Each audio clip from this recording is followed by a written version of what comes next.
If there was anything in this world I hated the most, it would be the gatherings of rich, spoiled kids. The kind who laugh too loudly in expensive clothes that cost more than most people's rent. The kind whose parents send 3 cars to drop off one person. And unfortunately for me today, I was about to spend the next 4 years surrounded by them. Today is going to be my first day at the most prestigious university in the city. I could already feel the tension building beneath my chest like a slow storm, the uncomfortable weight pressing against my ribs, as if reminding me that I won't fit in. My name is Mason. I am 21 years old, the second son in a family of 3 children, and if I were being honest, I have never quite felt like I belonged among them. My elder brother Marcus is everything my parents could ever ask for: tall, confident, charismatic, and an alpha who graduated 2 years ago. He works alongside our father in the family's multi-million-dollar company, effortlessly stepping into the role of heir as if he had been born for it. Then there is my younger sister Melanie, who is only 18, yet somehow already more dramatic than an entire theater troupe combined. Spoiled in the way only the youngest child of a powerful family can be, proudly arriving at her school every morning with a ridiculous entourage of pink luxury cars trailing behind her like some fairy tale princess. And then there is me, the quiet one, the strange middle child who never quite fits. My parents are unbelievably rich, the kind of rich people whisper about at business conferences and charity galas, the kind whose names appear on covers of magazines and financial reports. But that was never the part of my life that made things complicated. The complicated part is what I am. Because unlike my father and my elder brother, who are both powerful alphas, and unlike my sister, who is an elegant omega that my mother proudly shows off to her social circles, I was born something no one in our family had ever expected: an enigma. Even now, the word still feels foreign when I think about it, heavy and unfamiliar, like a title that was accidentally handed to the wrong person. Sometimes I wonder why it had to be me, why I had to be the different one, why I couldn't have simply been an alpha like my father and Marcus, strong and confident and naturally respected, instead of something rare and unpredictable that even the specialists struggled to explain. Life would have been so much easier that way. This morning had been a perfect example of that difference. My mother had already arranged for 3 of our family's luxury cars to escort me to campus, complete with uniformed drivers and security staff, as if I were some important celebrity attending a red carpet event rather than a nervous student trying to start university quietly. I refused immediately. "I'll take a taxi," I said, adjusting my glasses while standing in the enormous marble hallway of our house. My father had looked up from his tablet, amusement dancing in his eyes as he leaned back against the polished dining chair. "A taxi," he repeated with a soft chuckle. "Mason, we own half the cars in this city. Why on earth would you take a taxi?" I shrugged, already used to that question. "It's because I don't want to be the talk of the school for 3 months." He laughed again, shaking his head slightly. "You really are different from your siblings," he said. Marcus and Melanie would happily announce to the entire world how rich their father is. I forced a small smile, but deep down, the words only strengthened a thought that had lived quietly in the back of my mind for years. Sometimes it truly feels like I was born into the wrong family. Not because my parents are cruel, they are actually kind people, but because they have never quite understood me. And honestly, I'm not sure I understand myself either. Ever since I was a child, I have struggled with things most people seem to handle effortlessly. My eyesight has always been terrible, which is why I wear these thick glasses that make me look even more like the stereotypical awkward nerd people love to make fun of. I also have a habit of keeping to myself, avoiding crowds whenever possible, and when too many people start paying attention to me, my body reacts in the most embarrassing way imaginable. My hands begin to tremble, sometimes my whole body shakes. It's an annoying mix of anxiety and nerves that I have never fully managed to control, which is exactly why today terrifies me. Because the prestigious university I am about to attend is filled with confident students from wealthy families, loud personalities who thrive on attention, powerful alphas who dominate social spaces, and elegant omegas who attract admirers without even trying. The taxi slowly approached the massive iron gates of the university. My chest tightened again while students walked across the campus lawns in stylish groups, their laughter carrying through the warm morning air. I adjusted my glasses and took a slow breath. For years, all I have to do is survive 4 years. And if I am lucky, maybe I can make it through this entire university without anyone truly noticing me. When I finally stepped into my first classroom at the university, the first thing I noticed was that I was already late. Not dramatically late, thankfully, but late enough for every single pair of eyes in the room to slowly turn toward the door the moment it creaked open. Which, as someone who absolutely hates attention, was my worst nightmare.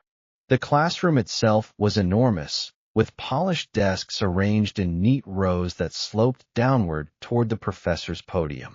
Large windows let in bright morning sunlight that somehow made the entire place feel even more intimidating. Nearly 60 students were already seated while the professor stood at the front with a tablet in his hand. Perfect. This was exactly the kind of peaceful entrance I had hoped to avoid. The professor looked up at me, raising an eyebrow slightly. "You must be one of the new students who just arrived," he said. Every head turned.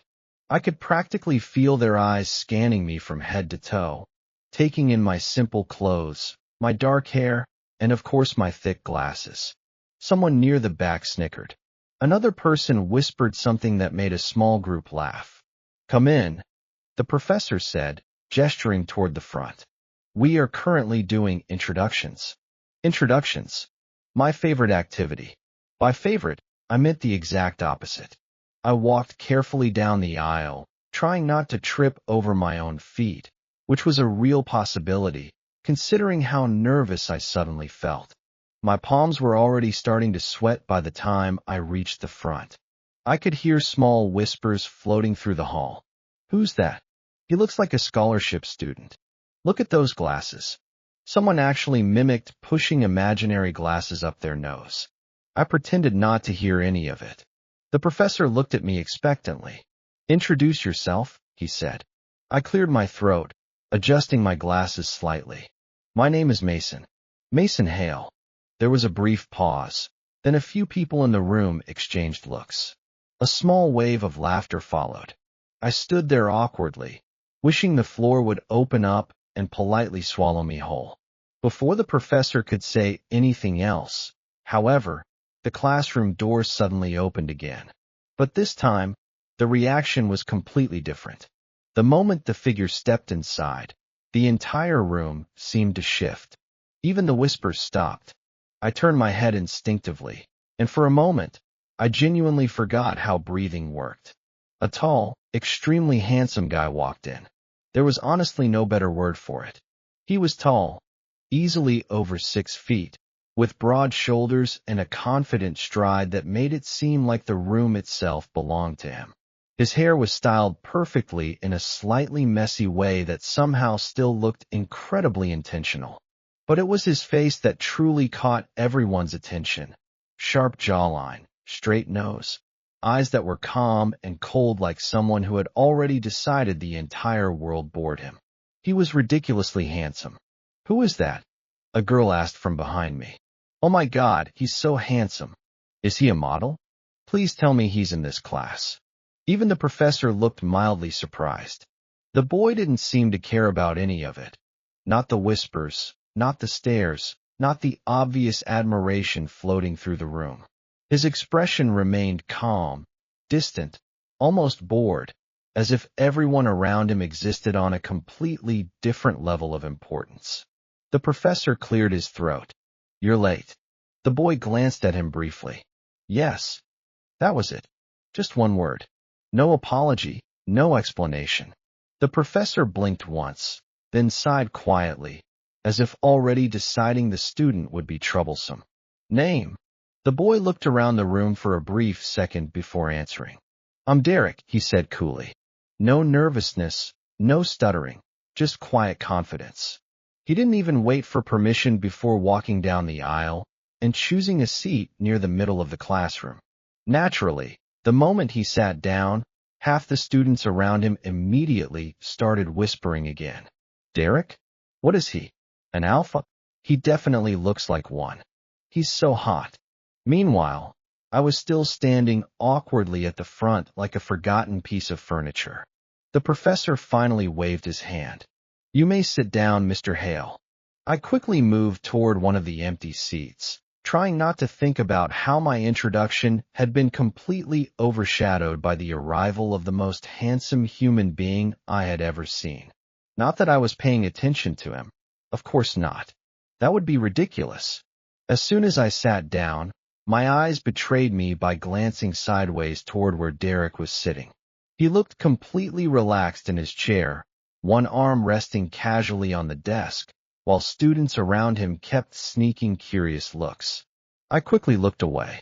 Then, a few seconds later, I looked again. Just a quick glance, purely observational, scientific curiosity. That was when it happened. Derek suddenly turned his head, and our eyes met. My brain immediately short-circuited. I snapped my head forward so fast I nearly gave myself whiplash. My heart started pounding. My hands had already started trembling slightly under the desk. Fantastic. First day at university, and I was already having a minor internal crisis because a handsome stranger accidentally made eye contact with me. By the time my first class finally ended, my brain already felt like it had survived an entire week instead of just a single morning. The professor had continued the lecture as if nothing unusual had happened, but the classroom atmosphere had clearly changed after Derek's arrival.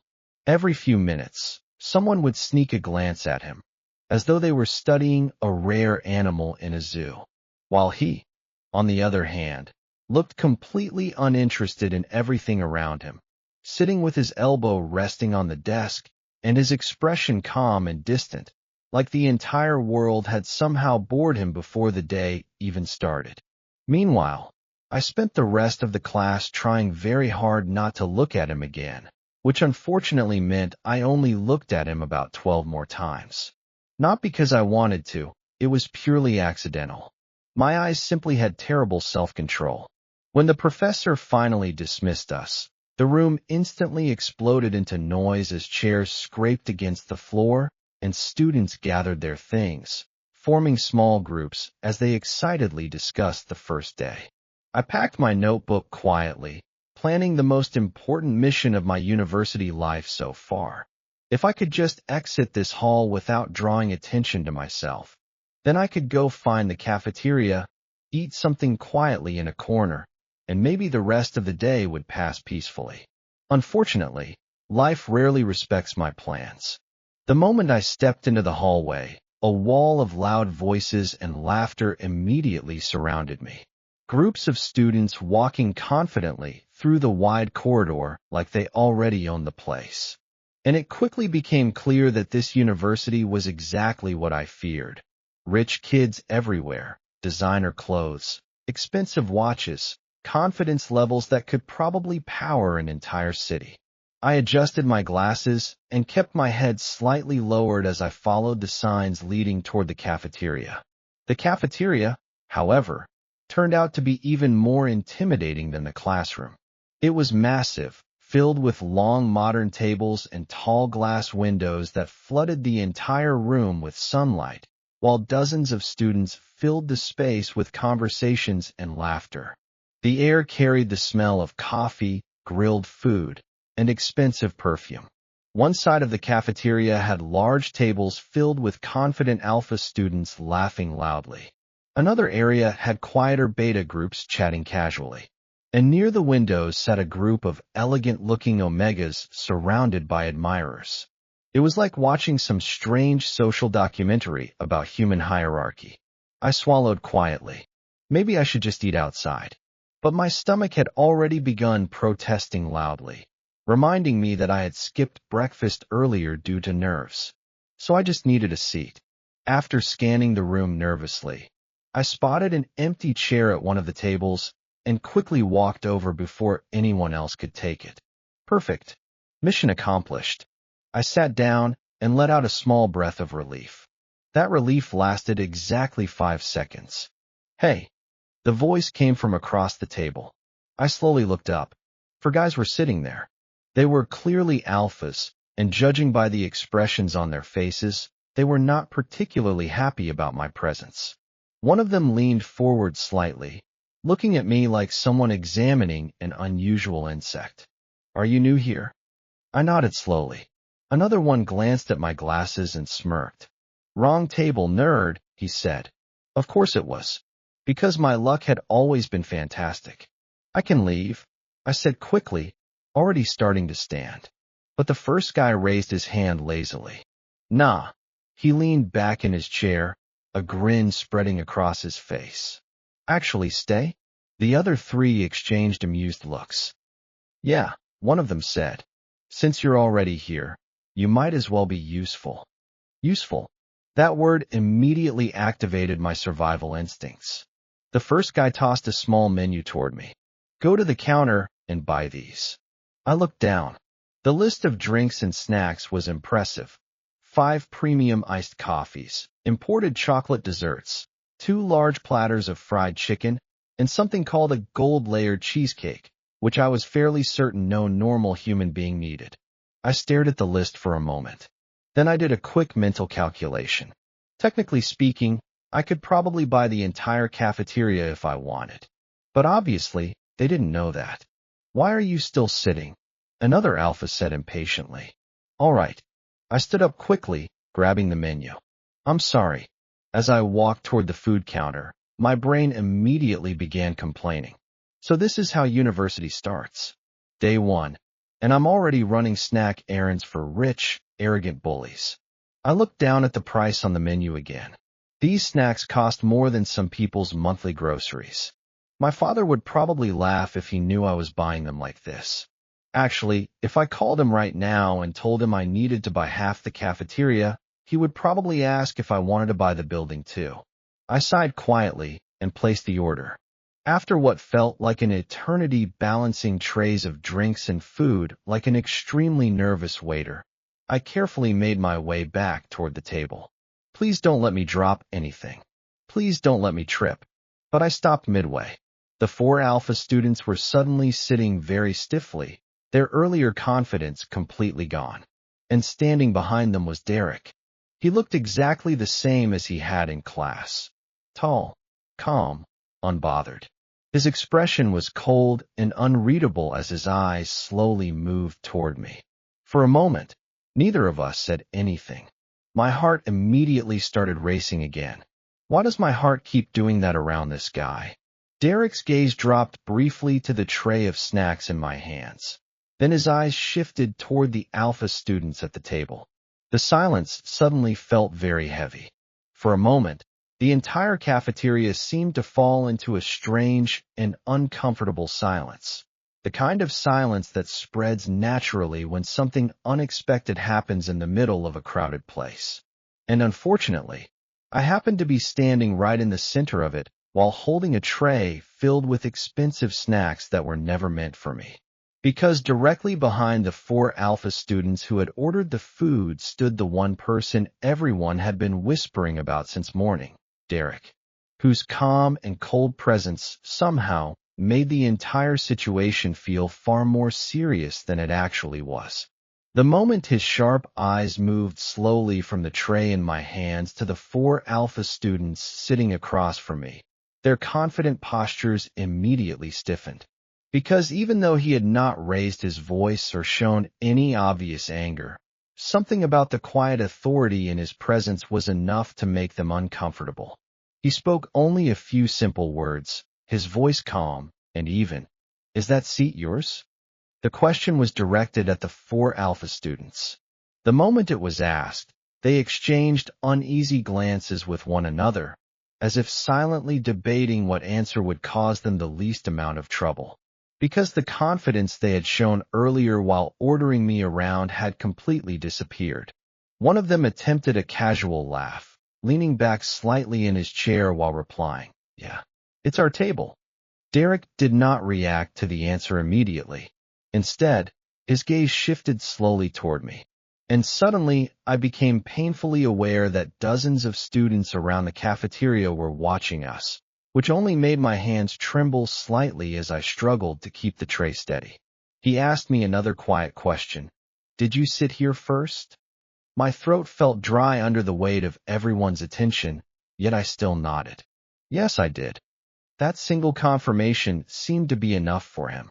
Because Derek simply turned his attention back toward the 4 Alpha students and stated calmly, "Get up."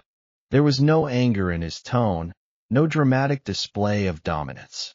Yet the simplicity of his words made the atmosphere around the table feel heavier, as though the conversation had already ended before anyone could argue. The group shifted awkwardly in the chairs. One of them scratched the back of his neck while forcing another laugh. "Come on, man," he said. "The nerd can literally sit anywhere else." Derek's eyes dropped briefly to the tray of snacks in my hands before returning to the group. "You sent him to buy your lunch."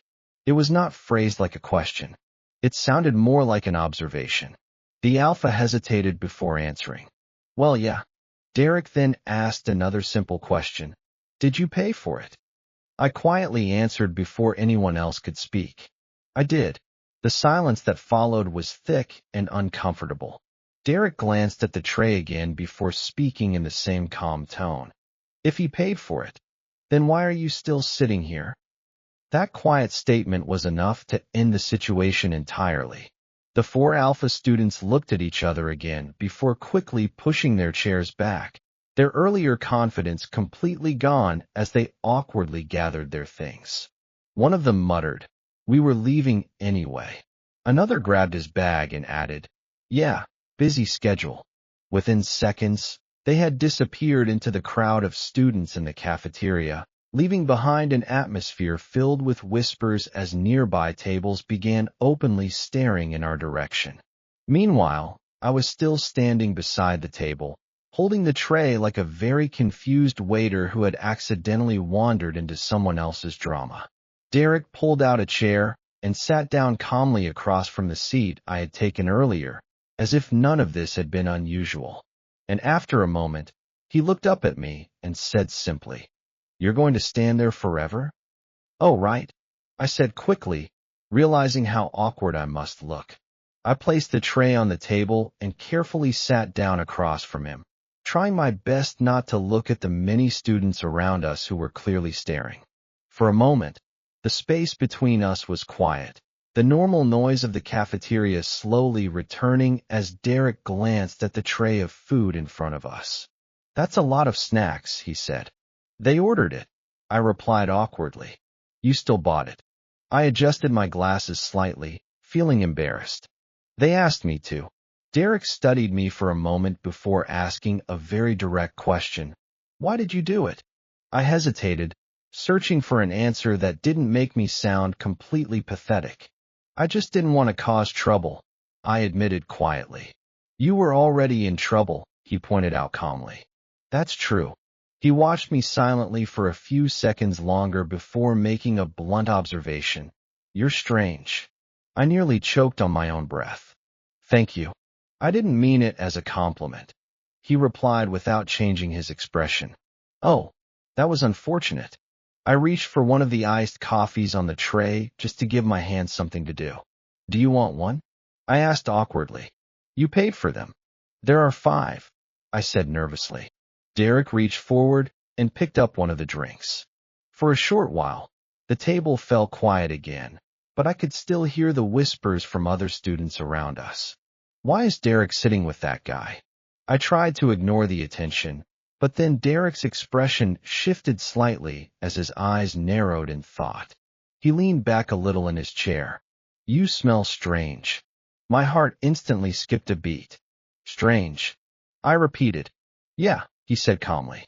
My brain immediately began panicking. Maybe he noticed my enigma scent. Maybe he didn't. Maybe it's my detergent. "Maybe it's my detergent," I blurted quickly.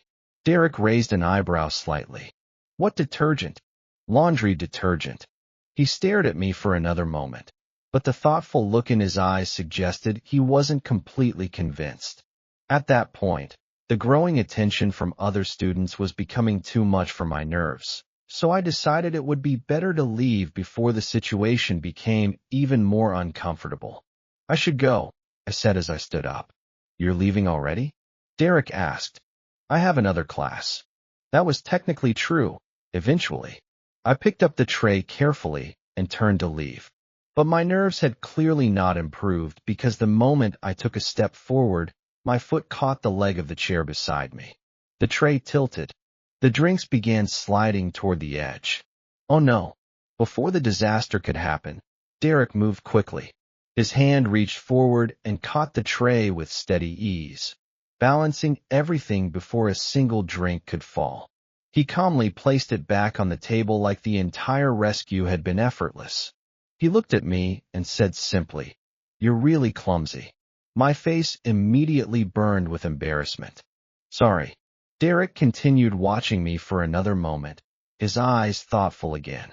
Then he asked a quiet question that instantly froze my entire body. What's your secondary gender? The moment Derek asked that question, my entire brain immediately switched into emergency survival mode. Because there were very few questions in the world more dangerous for someone like me. And unfortunately, the calm way he was looking at me made it clear that he genuinely expected an answer. I'm an alpha, I said quickly. The lie came out so fast that even I was surprised by it. Derek didn't react immediately. Instead, he simply stared at me for a few seconds longer than was comfortable, his eyes narrowing slightly, as if he was mentally comparing my answer with whatever strange scent he thought he had noticed earlier. An alpha, he repeated calmly. Yes, I replied, adjusting my glasses in the most confident way my nervous body could manage, which unfortunately was not very convincing. His gaze lingered on me for another moment, clearly unconvinced. But before he could ask anything else, my survival instincts decided that this conversation had already lasted far too long. Well, I really should go now, I said quickly while grabbing the tray again. Derek leaned back slightly in his chair. Running away? I'm not running, I said nervously. He almost looked amused for half a second, but I didn't stay long enough to analyze it. I hurried out of the cafeteria before he could ask another dangerous question. My heart was still beating faster than normal as I walked across the campus, trying to convince myself that the day was finally calming down, which, in hindsight, was a very optimistic thought. By the time afternoon classes ended, the sky had already begun shifting into the soft colors of early evening. While most students gathered in groups to chat or head toward the dormitories, I quietly made my way toward the main road, hoping to get a taxi as quickly as possible. Walking alone was something I had grown used to. No friends, no dramatic social life, just me, my thoughts, and occasionally my terrible eyesight. I was halfway down the quiet road beside the campus when I suddenly heard footsteps behind me. I slowly turned around. The 4 Alpha students from the cafeteria were standing a short distance behind me, their earlier embarrassment clearly replaced with irritation. One of them cracked his knuckles. You've got some nerve. My brain immediately began calculating escape routes. Unfortunately, my legs were never famous for their athletic abilities. Still, survival instincts kicked in. I ran. In reality, it probably looked more like a very stressed penguin trying to escape a bad situation. Get him, the taller one yelled. That was the moment I realized that running from 4 athletic alpha students had been an extremely unrealistic plan. They caught up to me in seconds. One of them grabbed my shoulder and spun me around roughly. The next thing I knew, a fist collided with my face. Pain exploded across my cheek as my glasses tilted sideways. Who do you think you are? The alpha shouted angrily. Embarrassing us in front of everyone. I tried to speak, but another shove knocked the words out of me. My bag slipped from my shoulder and hit the ground.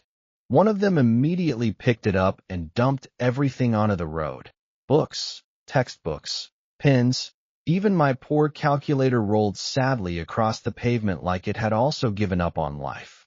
Before I could react, a sharp kick landed against my side, forcing the air out of my lungs as I stumbled backward. At that moment, my brain had only one very clear thought. This is why I hate rich schools. But just as things were getting worse, a loud voice suddenly cut through the chaos. "Hey, stop that." A car had stopped on the side of the road. The door swung open, and a tall man in a driver's uniform hurried toward us with a furious expression. "Get away from him." The 4 Alpha students immediately stepped back. Drivers, unlike nerds with glasses, were not easy targets. One of them muttered something under his breath before they all backed away. "This isn't over," another one said before the group quickly disappeared down the road. The driver rushed toward me. "Young Master Mason, are you okay?" he asked in a shocked tone. Well, it doesn't seem like it. Those guys had completely dealt with me. Mr. Simon had been working as one of my family's drivers for years. Today, he had apparently been sent to pick me up. He helped me stand properly, looking horrified at my bruised face and messy clothes.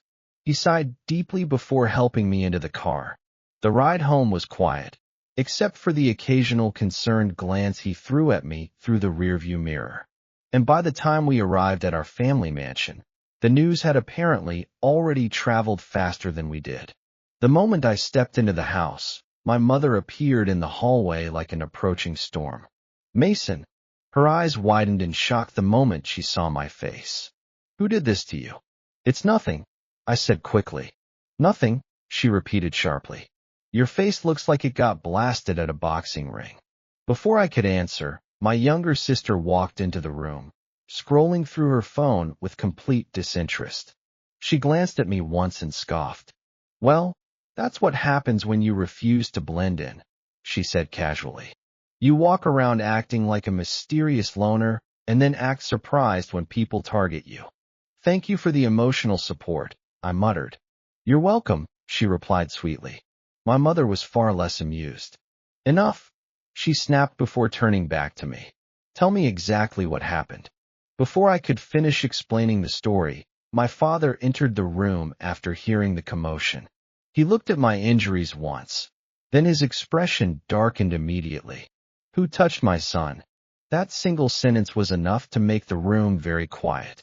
Within an hour, a doctor had already arrived at the house to treat the bruises on my face and side, carefully cleaning the bruises while my mother stood nearby looking more furious with every passing minute.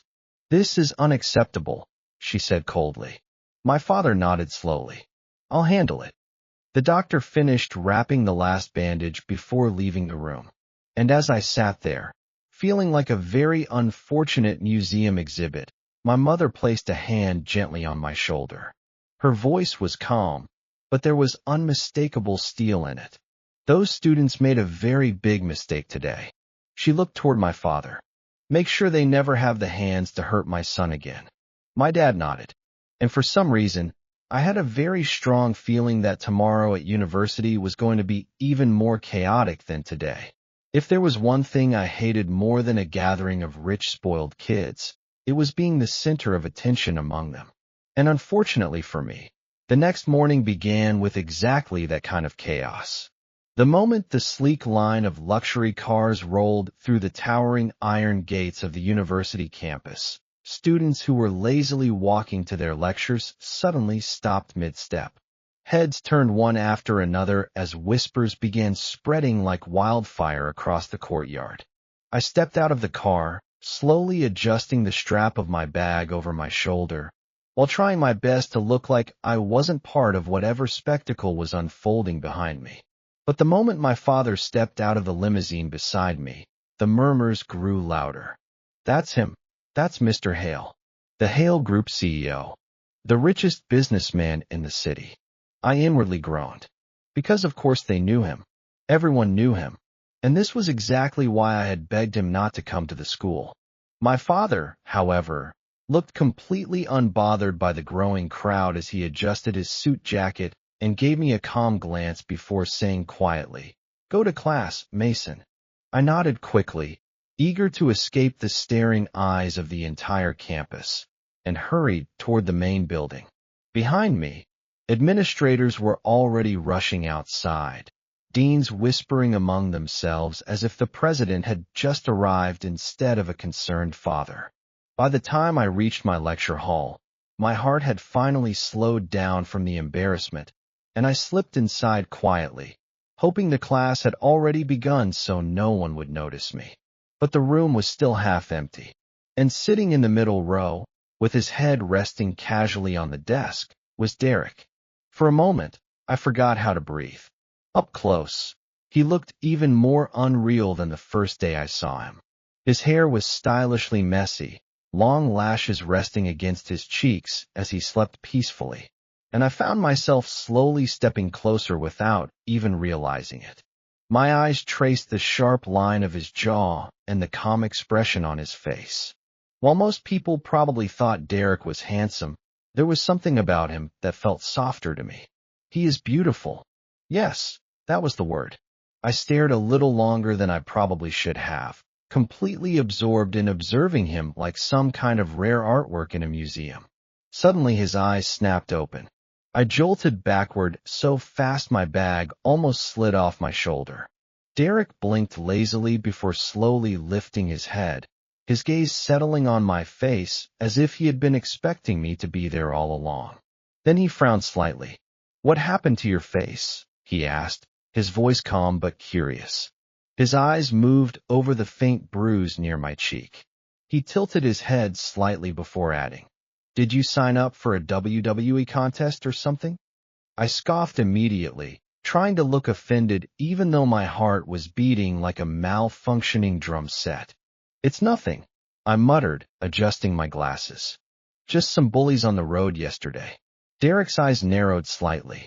"Bullies," he repeated slowly. I shrugged quickly. "It's already sorted out." That was technically true. My father had shown up with half the city's authority behind him. Before Derek could say anything else, a sudden commotion erupted outside the lecture hall, loud footsteps echoing down the corridor along with the buzzing voices of dozens of curious students. The door suddenly opened, and my father walked in. Behind him trailed an entire crowd of students, lecturers, and even a few confused-looking staff members who seemed unsure whether they were supposed to stop him or escort him like a VIP guest. The entire lecture hall went silent instantly. My father's sharp gaze scanned the room briefly before landing on me. And although his expression softened slightly, his voice when he spoke was firm enough to command the attention of everyone present. "Good day, students," he said like some high school professor. His eyes swept across the hall slowly. "I know you all know my son by now," he said calmly.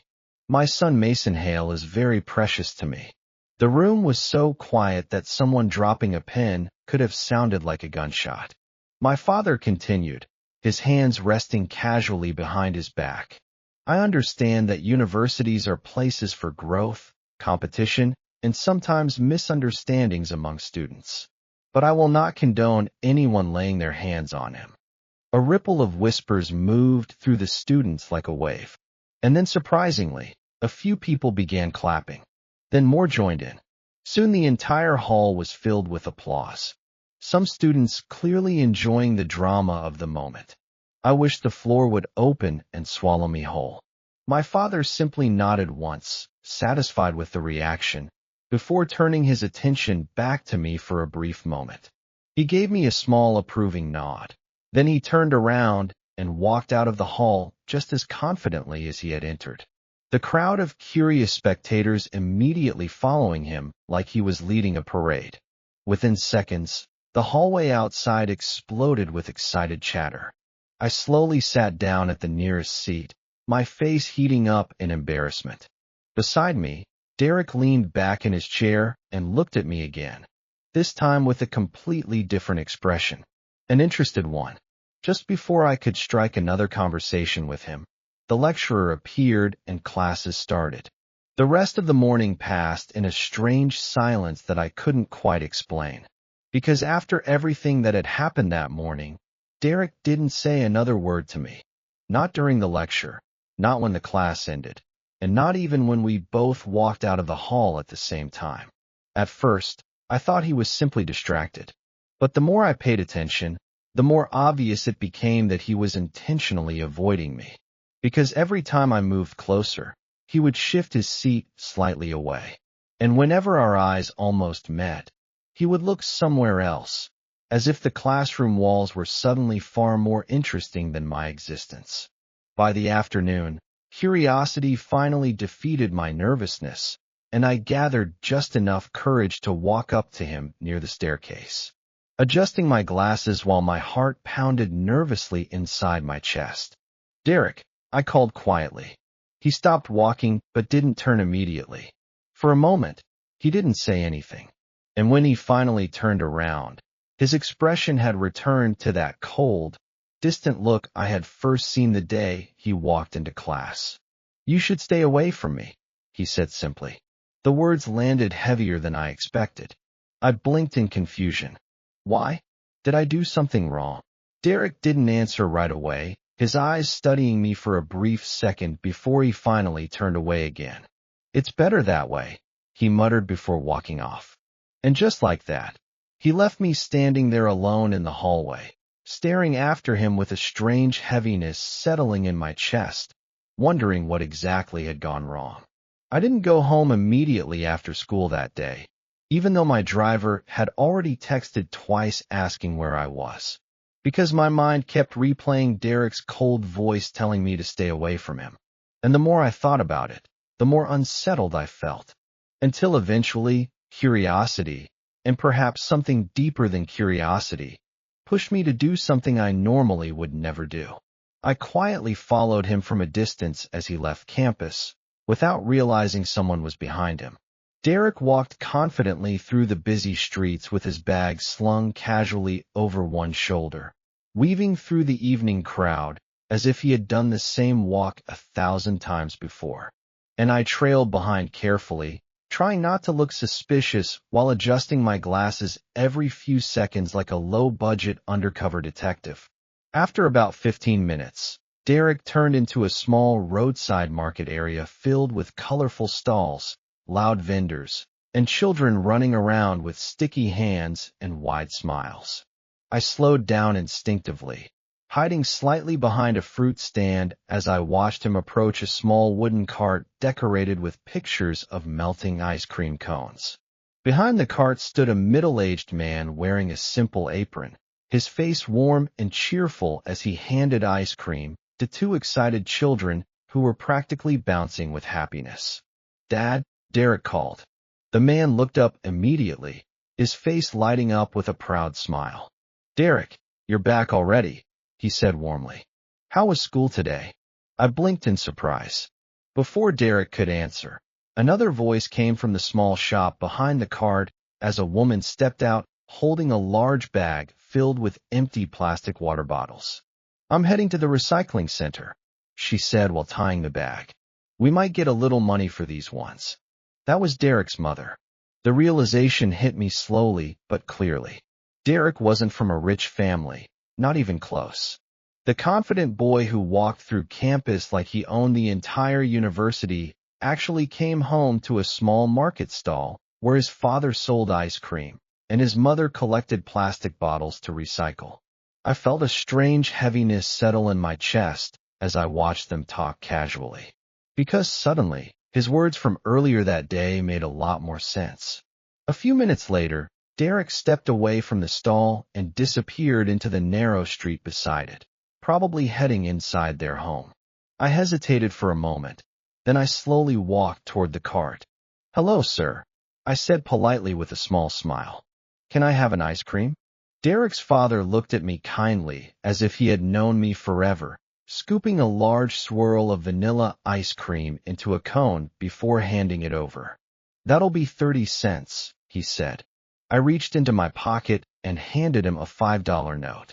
When he began searching for change, I quickly shook my head. "It's okay," I said with a gentle smile. "Please keep it." The man paused, clearly surprised. "Are you sure?" he asked. "Yes," I replied. He chuckled warmly before studying my face for a moment. "You're very kind," he said, then added curiously, "Are you a friend of Derek's?" My heart skipped slightly, but I nodded. "Yes, sir." At that exact moment, a familiar voice came from behind me. "Mason." I turned around instantly. Derek stood there staring at me in complete shock, his brows drawn together in disbelief, as if he had just spotted a ghost standing beside his father's ice cream cart. Before I could even say anything, he quickly grabbed my wrist. "Come with me," he muttered urgently. And before his father could ask any questions, Derek pulled me away from the stall and led me behind the small shop to a quiet corner where the noise of the market faded into distant chatter. He finally let go of my hand and turned to face me. "What are you doing here?" he demanded. I rubbed my wrist slightly, still trying to catch up with the sudden movement. "I followed you," I admitted honestly. Derek's eyes narrowed immediately. "Why would you?" "It's because I was worried," I replied. He scoffed loudly, shaking his head as if my answer was the most ridiculous thing he had ever heard. "Worried," he repeated bitterly. "Stop pretending." My chest tightened. Derek's voice dropped slightly as he continued, his expression turning more guarded than angry. "So what now?" he said. "Are you happy?" I blinked. "Happy about what?" "That you finally saw that I'm from a poor background," he said bluntly. "That I sell ice cream with my dad, and my mom collects plastic bottles." His words came out sharp, but underneath them I could hear something else. He was hurt. "I thought you were different," Derek continued quietly, looking away for a moment. "That's why I wanted to be your friend. Because I hate the way rich kids look at me like I'm beneath them." My heart twisted painfully when I heard that. "But you're just like them," he added. For a few seconds, I didn't know what to say. Then finally I adjusted my glasses and spoke. "Derek." He glanced at me again. "I'm not like them," I said gently. "And I would never look down on you." His eyes searched my face carefully, as if trying to figure out whether I was lying or not. Just then, footsteps approached from the side. Derek's father appeared around the corner, looking slightly confused. "Is everything all right here?" he asked. Derek quickly straightened up. "Yes, Dad," he replied. The older man nodded slowly before glancing between the two of us. "Well, your friend seems nice," he said casually before walking back toward the stall. Derek exhaled quietly after he left.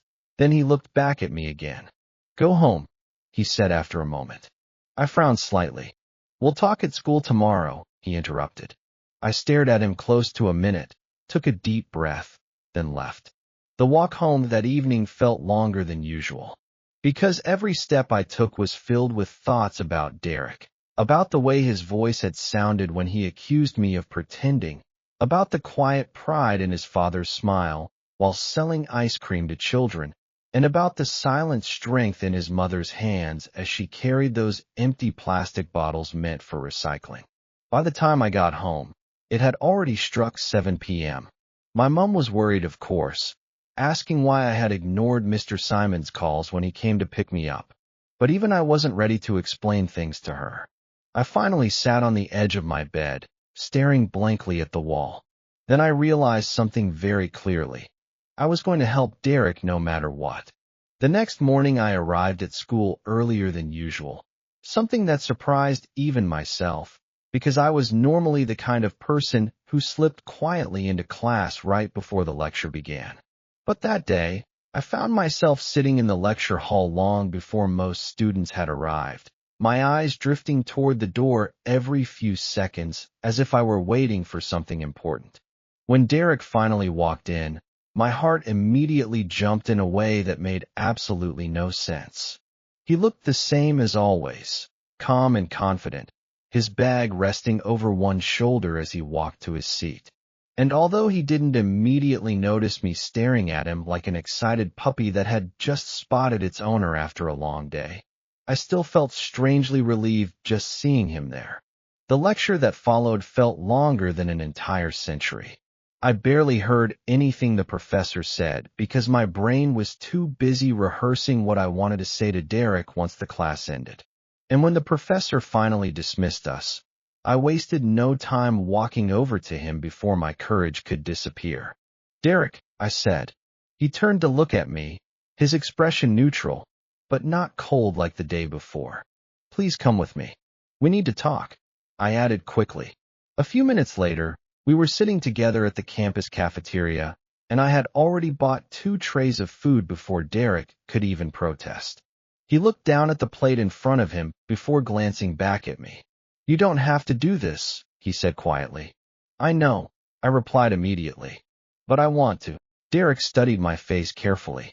I'm not buying you lunch because I'm looking down on you, I added quickly, pushing the tray slightly closer to him. I just care about you, and I don't want to lose our friendship before it even begins. For a moment, Derek didn't say anything. Then he slowly picked up the fork. After a few bites, he looked up at me again. Why are you still hanging around me? He asked suddenly. You know I'm not in your league. I scoffed immediately. That kind of thinking is exactly what I despise most, I replied, adjusting my glasses slightly. Nothing disgusts me more than rich people who treat others unfairly just because they think money makes them superior. Derek watched me quietly as I spoke. I'm serious, I continued. Those kinds of people make me sick. He looked down at his food for a moment before speaking again.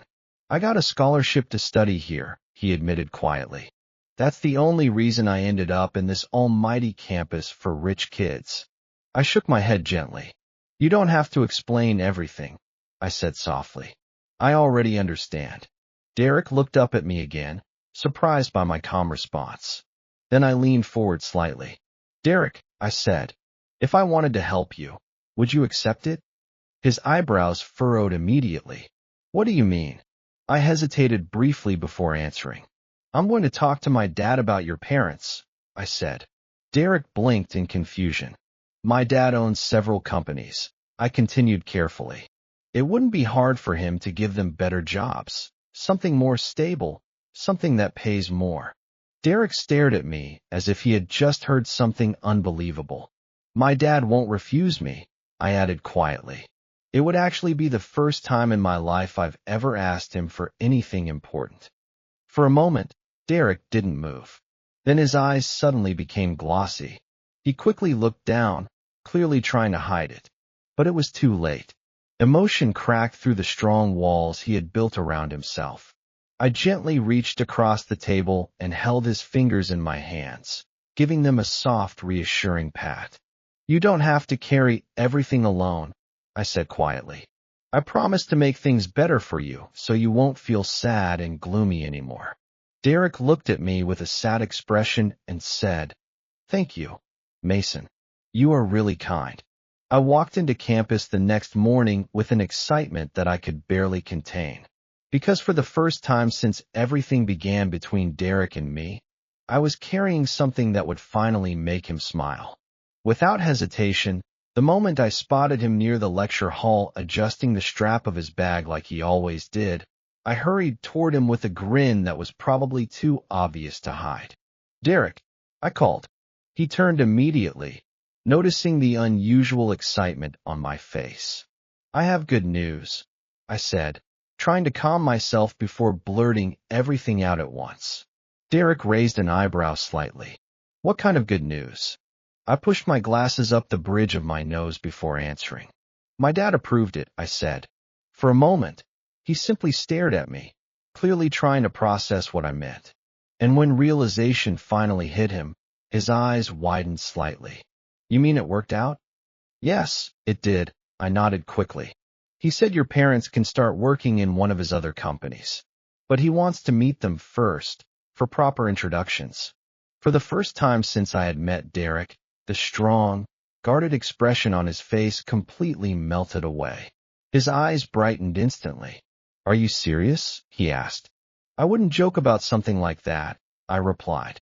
Derek let out a breath that sounded like weeks of tension leaving his body all at once. Mason, he said quietly. Thank you. And although Derek was never the overly emotional type, the sincerity in his voice was enough to tell me just how much this meant to him.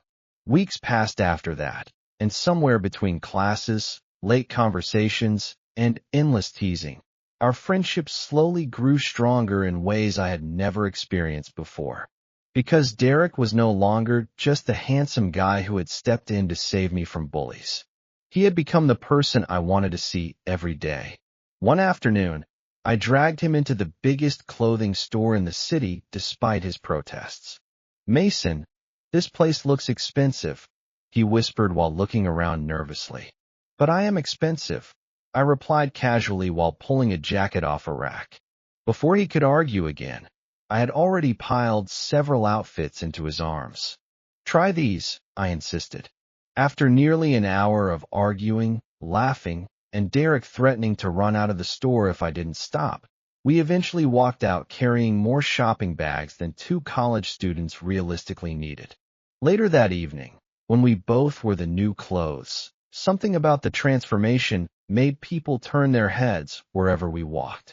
Because Derek's natural charm combined with the luxurious outfit made him look like someone who had just stepped out of a magazine cover. I took off my glasses for just that split second, finally looking less like a nervous bookworm and more like someone who actually belonged beside him. "You're very handsome," Derek said in that moment. A sudden wave of emotion swirled through me, and I blushed like a kid who had been told that his outfit was the best. Derek stared at me longer than I expected, and I could see it clearly in his eyes. He actually likes me. That night, I took him to the private studio apartment I had rented inside campus. A quiet space I often used whenever I wanted to escape the noise of the main dormitories. After ordering drinks and snacks, we sat comfortably on the couch watching a movie while the soft glow of the television filled the room. Derek laughed loudly at one of the scenes while taking another sip of his drink.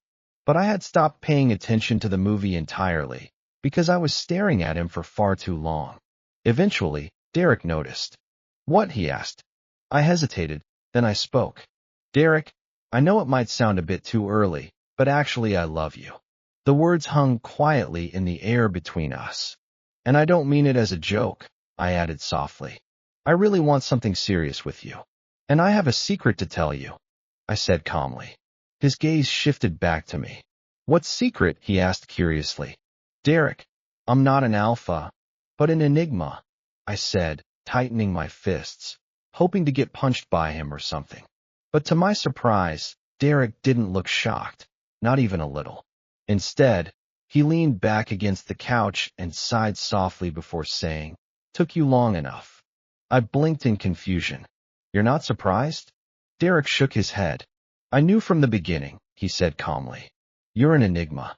My eyes widened slightly. "You knew?" "Of course," he replied. "I was just waiting for you to finally admit it." For a moment I stared at him. Then I burst out laughing. "I'm sorry for lying before," I said, rubbing the back of my neck. Derek smiled slightly, and the next moment, the distance between us disappeared as we leaned toward each other, our lips finally meeting in a quiet kiss that felt both sudden and inevitable at the same time. After that, everything seemed to blur into warmth as our fingers intertwined against each other. After several years of hiding in shadows, I had found someone who complimented me. Having Derek right by my side made me realize my potentials, and I would do literally anything just to make him happy. The morning after our confession, I woke up with a smile that refused to leave my face. For the first time in years, I didn't dread going to school. I actually looked forward to it, because Derek would be there. I arrived at the lecture hall early, my heart already racing with anticipation. When Derek walked in, our eyes met instantly, and that familiar warmth spread through my chest. He didn't sit in his usual seat across the room. Instead, he walked directly toward me and slid into the chair beside mine. "You're early," he said quietly, a small smile playing on his lips. "So are you." "Couldn't sleep," he admitted. "Kept thinking about last night." My cheeks flushed. "Me too." We didn't say much after that, but we didn't need to. His hand found mine under the desk, fingers intertwining like they belonged there. The lecture passed in a blur, but I didn't care. All I could focus on was the warmth of his hand and the quiet certainty that this was real.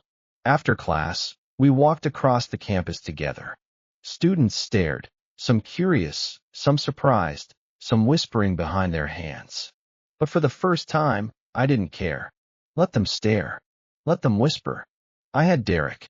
Everyone's looking at us, I murmured. Let them, he replied, squeezing my hand. I don't care who knows. That afternoon, we sat on a bench near the old oak tree at the edge of campus, sharing a bag of chips and watching the clouds drift by.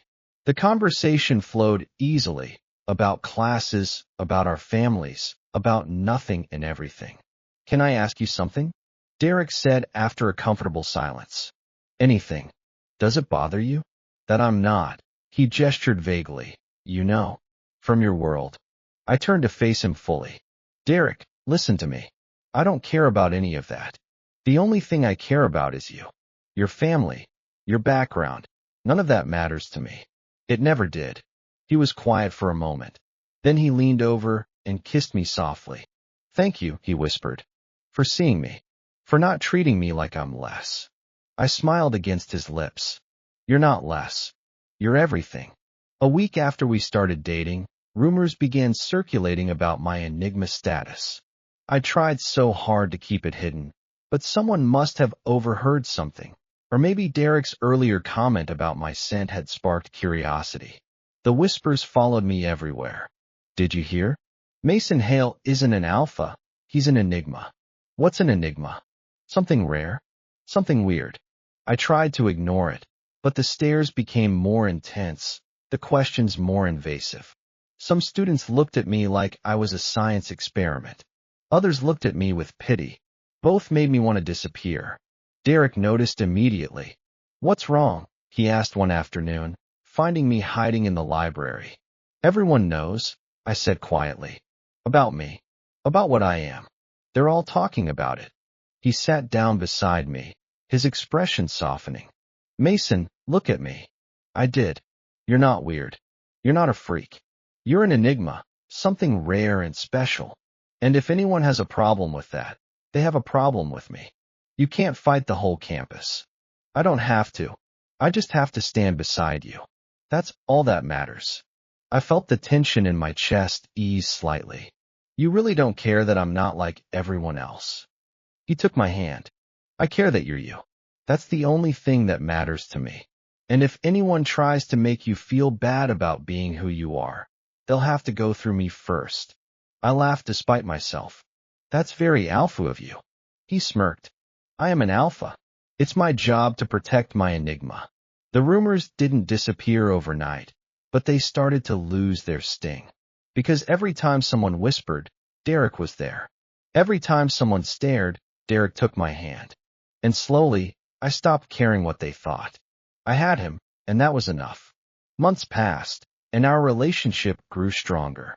We studied together, ate together, and spent lazy weekends exploring the city.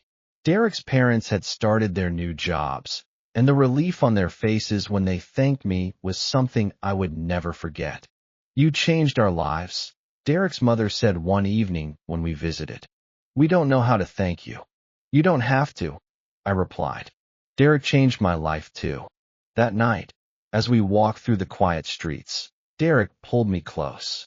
I love you, he said softly. I know it's fast, but I love you. I love you too, I whispered. I think I've loved you since the first time you stood up for me in the cafeteria. He laughed. That was the day I knew you were special, and I've been falling ever since. We kissed under the streetlights, the city humming around us. And I knew, with absolute certainty, that this was just the beginning.